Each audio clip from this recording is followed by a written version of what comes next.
বন্ধুরা, আশা করি সবাই ভালো আছেন। তো বন্ধুরা, এখন আমি যে সিনেমাটা নিয়ে কথা বলবো, সিনেমাটার নাম হচ্ছে কঠিন পুরুষ।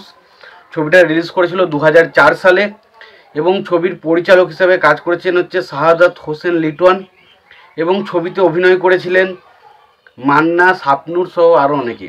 তো এই সিনেমাটাকে নিয়ে স্পেশালি এখন আলোচনা হবে, সিনেমাটা কেমন লেগেছে, ভালো নাকি খারাপ, সেই বিষয় নিয়ে ডিটেলসে আলোচনা করব। তো তার আগে আপনাদেরকে একটাই কথা বলবো যে যদি আপনারা আমার চ্যানেলে নতুন হয়ে থাকেন, অবশ্যই আপনারা আমার চ্যানেলটা সাবস্ক্রাইব করে নিয়ে পাশে বেল আইকনটা অবশ্যই প্রেস করে দেবেন। আর যদি আপনাদের এই ভিডিওটি ভালো লেগে থাকে, অবশ্যই আপনারা একটা লাইক, কমেন্ট, শেয়ার করতে ভুলবেন না। তো কঠিন পুরুষ 2004 সালের সিনেমা। এই সিনেমাটা নিয়ে ছোট্ট করে আলোচনা করি। তো এই সিনেমাটার পরিচালক হিসেবে কাজ করছেন হচ্ছে শাহাদাত হোসেন লিটন এবং ছবিটার প্রযোজক হিসেবে কাজ করেছেন মোশাররফ হোসেন তুলা।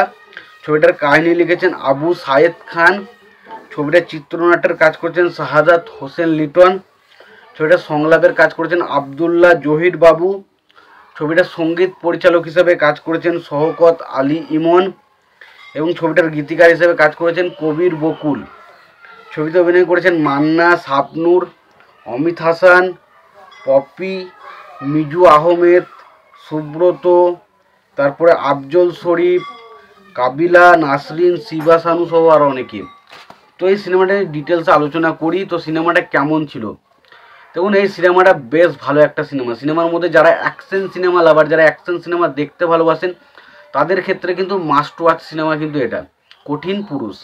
তো সিনেমার গল্পটা ছোট্ট করে বলি। এখানে একটা পরিবারেরকে দেখানো, যে পরিবারটা হচ্ছে মান্নাদের পরিবার এবং তারা প্রচণ্ড দুঃখ দুর্দশা এবং বিভিন্ন রকম সমস্যার মধ্যে দিয়ে জর্জরিত এবং সেই সমস্যার বিরুদ্ধে রুখে দাঁড়াচ্ছে সেই পরিবারের একজন ছেলে, যে ক্যারেক্টারটা প্লে করেছে হচ্ছে মান্না, এবং সে কিভাবে সেই সমস্ত অত্যাচারের বিরুদ্ধে নিজেকে রুখে দাঁড়াচ্ছে এবং নিজে কিভাবে পুরো পরিবারের উপর একটা ঢাল হয়ে দাঁড়াচ্ছে, সেটাই হচ্ছে সিনেমাটার মূল বিষয়। এবং পাশাপাশি আমরা দেখতে পাই ছবিতে শাপনুর এবং মান্নার মধ্যে কিছু রোম্যান্টিক বিষয় আমরা ছবির মধ্যে দেখতে পাই এবং এখানে মেন নায়িকার ক্যারেক্টার প্লে করেছে শাপনুর এবং মান্না, এবং শাপনুরের মধ্যে একটা প্রেমের অ্যাঙ্গেল কিন্তু ছবির মধ্যে রাখা হয়েছে। তো ছবিটা স্পেশালি দেখুন, ছবির গানগুলো ভালো, বলবো না যে গানগুলো খারাপ, গানগুলো শুনতে ভালো লাগে। ছবিতে অ্যাকশন সিনগুলো ভালো, ছবির কিছু সংলাপ ভালো, ছবির কিছু কিছু ইমোশনাল পয়েন্ট আছে ছবির মধ্যে পরিবারকে নিয়ে, সেই জায়গাগুলো দেখতে ভালো লাগে। এবং অবশ্যই শাপনুর এবং মান্নার মধ্যে যে কেমিস্ট্রিটুকু আমরা দেখতে পাই, সেটা কিন্তু আমার কাছে ভালোভাবে ওয়ার্ক করে। তো ওভারঅলে একটাই কথা বলবো, সিনেমাটা কিন্তু বেশ ভালো একটা সিনেমা।